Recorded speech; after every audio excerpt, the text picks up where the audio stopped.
Hvorfor en dråbe, siger du? Dråben er den lille pæreformede kugle, som holdes sammen af en overfladespænding. 3% af jordens vand er tilgængelig som drikkevand. Vand er en forudsætning for liv, og alle mennesker har brug for vand. Din krop består af 60% vand. Hjernen består af 85% vand. Hvis du er dehydreret, falder din koncentrationsevne, og du er mere uopmærksom.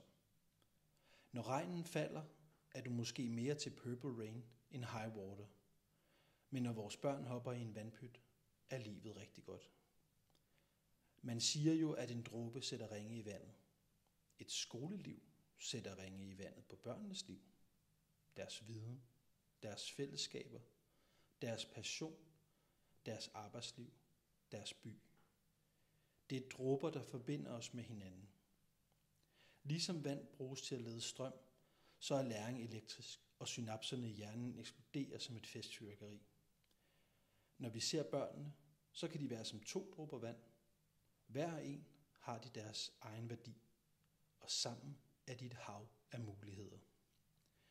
Vi er et hav af forskellighed, men holdes sammen af fællesskabet.